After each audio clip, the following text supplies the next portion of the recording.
as we know, last week the ASEAN Foreign Ministers meeting and post-ministerial conferences were held in Jakarta. Now today, the Secretary of General, Kao Kim Horn, delivered a speech outlining the outcomes of last week's FFMs and PMCs. Now they covered various issues related to community building in ASEAN and foreign relations at bilateral, trilateral, and multilateral levels.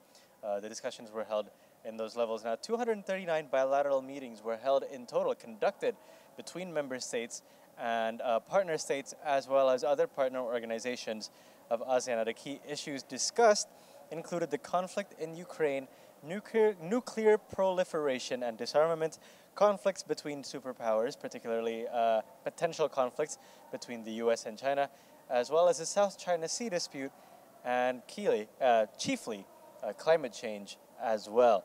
But they also discussed several things that led to some progress within ASEAN, including the implementation of ASEAN Political Security Blueprint 2025, with Secretary General Kao Kim Horn mentioning there are only 4 steps left to go before that blueprint is fully implemented as according to its goal.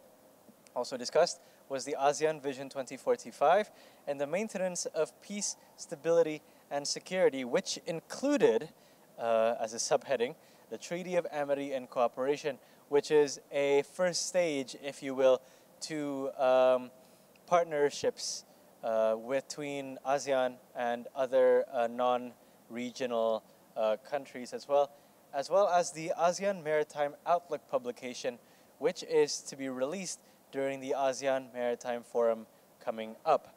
Another point that was discussed was Myanmar, the conflict in Myanmar, I should say. Specifically, as we know, because last year the ASEAN member states adopted the 5-point consensus to face the conflict in Myanmar. And according to Secretary General Kao Kim Horn, this should remain to be the reference for ASEAN member states to deal with the situation in Myanmar itself. Meanwhile, there is some new progress with external partners of ASEAN, particularly with South Africa and Morocco, who applied to become sectoral dialogue partners with ASEAN, which is to be discussed in the upcoming ASEAN Summit later this year. Further developments were also made on the ASEAN-US Plan of Action 2025, as well as the ASEAN-New Zealand Plan of Action and the ASEAN-Japan Comprehensive Partnership, which is to be announced in the ASEAN-Japan Summit later this September. Alongside that, they've also discussed the ASEAN-US Regional Cooperation Development Agreement, or the RCDA, 2025 to 2029. So the next step of that Regional Development Cooperation Agreement. Alongside this, they also discussed ASEAN +3 Cooperation Work Plan 2023 and 2027. So ergo, the further phase, the next phase of that cooperation work plan. Now, chief among which that they discussed, as I mentioned earlier, was nuclear proliferation.